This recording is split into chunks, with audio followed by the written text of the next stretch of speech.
Baik, Assalamualaikum warahmatullahi wabarakatuh. Selamat malam teman-teman. Hari ini tanggal 17 Februari ya, 2025 jam 8 malam.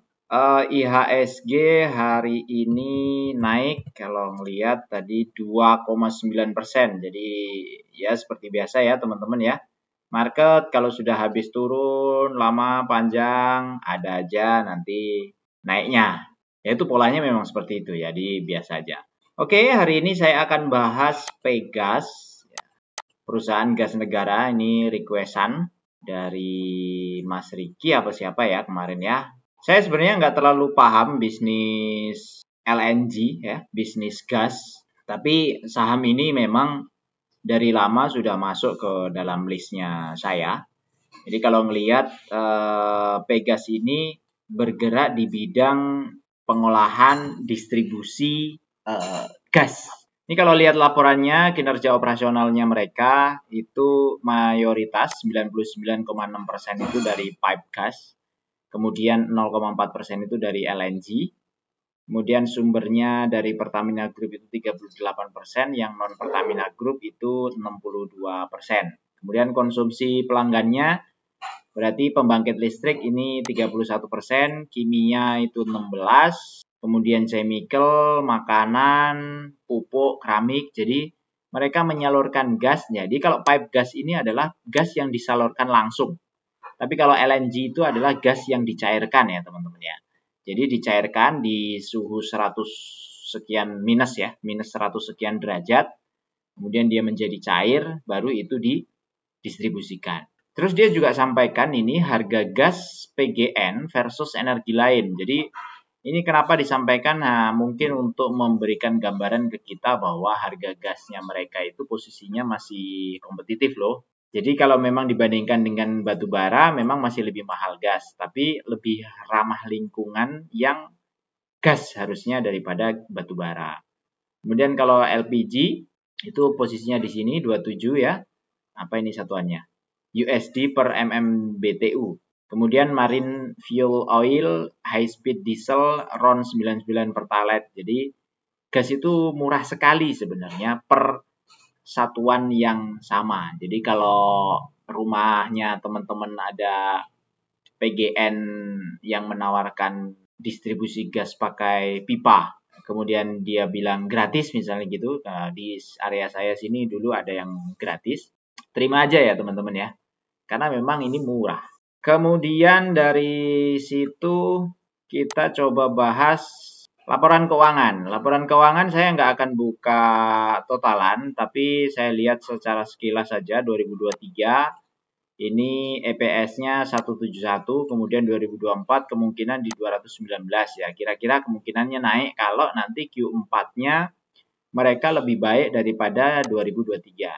Dan memang net income-nya kalau dilihat ya di 2024 ini Q1 lebih baik daripada Q3 Q1 2023, Q2-nya juga lebih baik, Q3-nya juga lebih baik. Ya, mestinya Q4-nya mestinya lebih baik juga.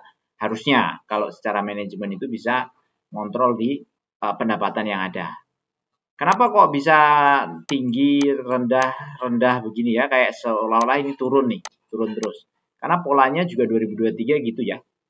Kemudian ini tinggi, kemudian turun, kemudian turun gitu.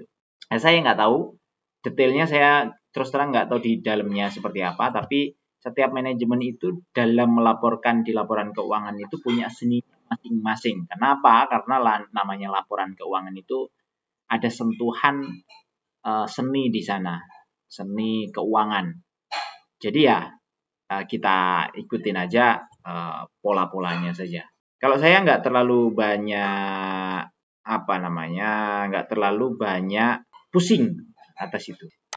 Terus terkait dividen, Pegas bagi dividen dari 2002, 2004, 2005, 2006, 2007, 8, 9, 10, 11, 12, 13, 14, 15, 16, 17, 18, 19, 20, 22, 21 nggak bagi, 23, 24, 21 berarti pas COVID dia nggak bagi. Ini kalau dari 2004 berarti dari 2004 itu berarti dari pertama kali listing ya, di 2023 dia listing.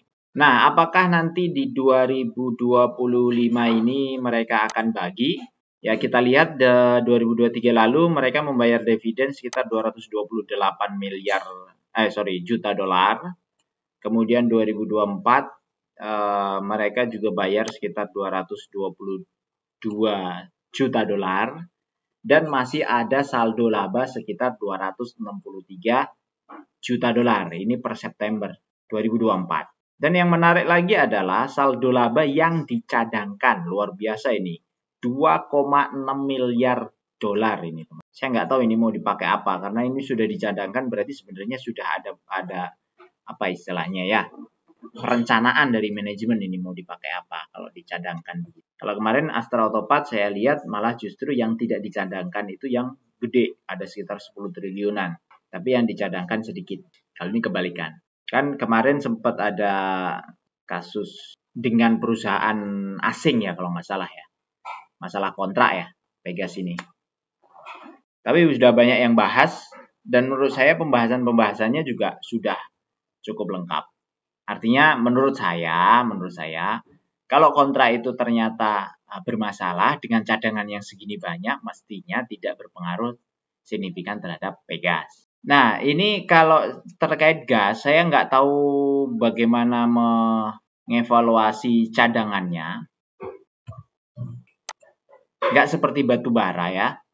Tapi di laporan September lalu, ini ada yang menjelaskan terkait dengan cadangan gas secara total. Menteri ESDM itu 2023 keluarkan pada Februari 2004, potensi minyak dan gas bumi di Indonesia masih sangat besar. Dari 128 basins yang ada, basins nggak tahu saya apa ini. Cadangan proven gas bumi pada 2023 sebesar 35 TCF. Kemudian dengan produksi sebesar 2,4 TCF. Berarti 35 dibagi 2,4 ya. Jadi mungkin masih ada sekitar 14-an ya, 14 tahun nih. Mungkin satuannya tahun ini. Tapi saya nggak terlalu banyak musingin itu. Kenapa? Karena Pegas itu dari 2004 sampai hari ini 2024 berarti 20 tahun sudah berjalan dan hasilnya juga begitu-begitu, masih aman-aman saja. Jadi kalau kita mau beli sahamnya kemudian kita pegang setahun, 2 tahun, 3 tahun ya mestinya sih nggak akan kemana-mana gitu. Karena nggak semua hal itu bisa kita kuasai ya teman-teman. Saya termasuk yang kalau menguasai semua juga pusing. Mengevaluasi misalnya kayak Pegas yang tidak dikuasai betul, harus masuk sampai dalam-dalam kan pusing. Apalagi saya kerja terus malam begini paling punya waktu 1 sampai 2 jam saja mengevaluasi perusahaan dalam waktu singkat untuk melakukan pembelian. Jadi atas isu-isu yang sifatnya itu pendek-pendek biasanya nggak terlalu banyak saya pikirkan. Yang penting adalah basisnya itu atau background totalannya itu saya sudah bisa nangkep arahnya kemana. Namanya Pegas ya BUMN, masih di bawah Pertamina dan dia udah listing dari 2004 sampai hari ini masih eksis. Tidak ada banyak hal-hal yang ngerecokin, maksudnya nggak kayak saham-saham lain yang sifatnya misalnya kayak saham tertentu. Misalnya saya pernah itu beli WMUU gitu dulu ya, zaman-zaman masih yakin dengan analisa dan ikut-ikutan itu saya pernah beli itu namanya WMUU, dulu juga ada bisnis daging saya, sehingga ikut masuk di situ dan ternyata salah sampai hari ini sahamnya tinggal 8 atau 9 rupiah gitu ya per lembar. Ya itu sebagai pelajaran. Nah kalau Pegas karena sudah terbukti seperti ini dan milik negara mestinya lebih aman, jadi saya nggak terlalu banyak musing. Terus selanjutnya yang paling menarik itu adalah ini.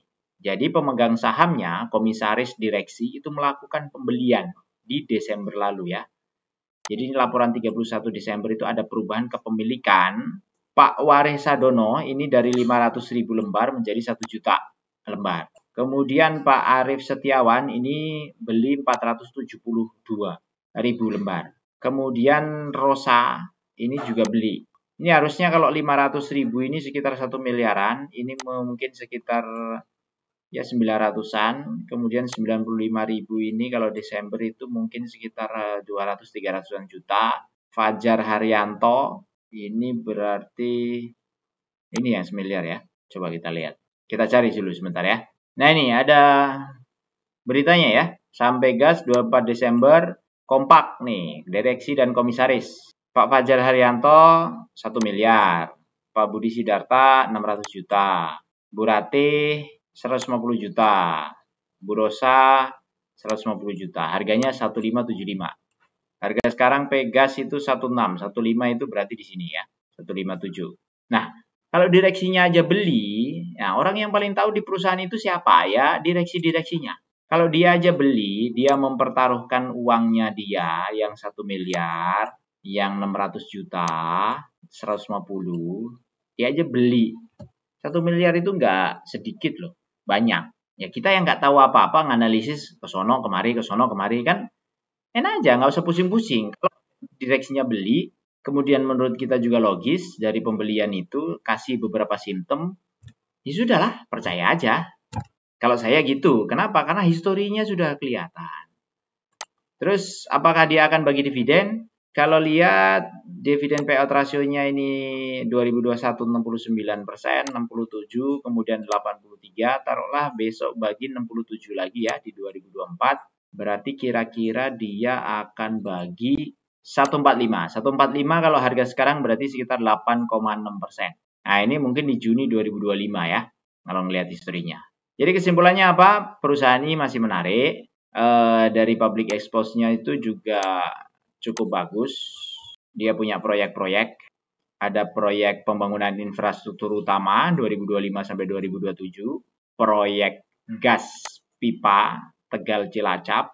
Ini satuannya apa ini? Saya nggak ngerti nih. MMS CFD volumenya. Kemudian LNG Arun, revitalisasi tangki. Kemudian proyek biometana, transportasi minyak Cikampek Pelumpang, proyek Jargas, jaringan pipa gas 2021-2024. Nah, ini kota-kotanya banyak. Mungkin termasuk tempat saya yang kemarin kena jaringan gas itu ya. Lumayan, itu kan gratisan, cuma kebetulan saya pas pindah itu, jadi nggak dapat.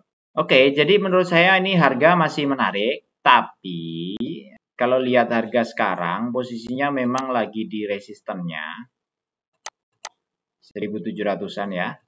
Kalau tembus di atas 1720 dengan volume yang cukup, mungkin akan lanjut ya teman-teman naik ke atas. Tapi kalau volumenya nggak cukup, ya bisa jadi dia pullback lagi ke bawah lagi. Nah, kalau pullback ya tunggu aja di supportnya misalnya, kalau mau beli di support, tapi kalau udah nggak tahan, mau beli di tengah-tengah ya nggak masalah. Atau mau beli sekarang kalau memang benar-benar uangnya dingin, ya nggak masalah. Karena reviewnya masih 8,6%. Kalau 8,6% ini kita masukkan ke dalam simulasi dividend for living, seperti biasa, kebutuhan pensiun kita nanti maunya misalnya 10 juta per bulan. Ini konservatif ya, maunya sih 50 juta misalnya begitu. Tapi nggak apa-apa, tahap pertama dulu lah 10 juta per bulan. Dengan dividen 8,6, maka nilai total investasi harus 1,3. Inflasi 2,5% selama 30 tahun lagi pensiun, berarti nilai investasi harus sama dengan 2,9 miliar. Atau dividennya dari 120 juta itu setara 250 juta nanti di 30 tahun lagi. Dengan investasi sebulan kira-kira 2 jutaan aja, terus pokok pertamanya apa istilahnya, kita punya modal awal itu di 50 juta, maka angka 251 juta per tahun ini akan ketemunya di tahun keberapa? Di tahun ke-26. Jadi kita nabung 2 juta per bulan selama 1 tahun penuh, nggak diapa-apain, masukin aja ke situ, ada per dividen masukin lagi, tahun kedua, tahun ketiga, tahun keempat, tahun kelima, masih tetap nabung 2 juta per bulan, konsisten, artinya 24 juta per tahun. Periode keduanya baru naik 20% ya, dari 2 juta menjadi 2,4 juta, 10 tahun berikutnya. Kemudian periode ketiga naik lagi 20%, tahun ke-15, periode keempat naik lagi 20%, ini digulung terus. Nah, grafiknya ada di sini ya. Ini namanya compounding interest, bolak-balik. Itu kata Einstein adalah keajaiban dunia ke-8 dan saya setuju. Nabung terus flat begini, hanya naik 20%, tapi dividen yang kita dapatkan eksponensial naik ke atas. Makanya saya selalu bilang untuk karyawan, dividen investing itu adalah salah satu cara pensiun dengan tenang. Kuncinya ada di pemilihan sahamnya, pemilihan manajemen, dan money management kita. Kalau pas harganya turun, kalau pas harganya ini panik nggak kita, harga kita masukinnya berapa, pembelian di angka berapa, ya kuncinya di situ. Oke, sampai ketemu lagi di video berikutnya. Semoga bermanfaat. Jangan lupa subscribe ya. 80% viewers saya belum subscribe. Bantu-bantu. Gratis juga di subscribe. Kemudian di komen kalau mau request saham, nanti ngantri masih ada 3 lagi. Jadi mungkin sehari 1. Karena ya balik lagi ya teman-teman, saya sambil kerja. Support ke teman-teman, tetap semangat pokoknya. Setiap malam kayak gini review kalau masih kosong. Tapi kalau ada acara, mohon maaf. Kadang-kadang kalau ada acara saya agak skip. Semoga kita bisa pensiun dengan mendapatkan future dividend yang sesuai dengan apa yang kita inginkan dan tetap konsisten. Semoga bermanfaat. Wassalamualaikum warahmatullahi wabarakatuh.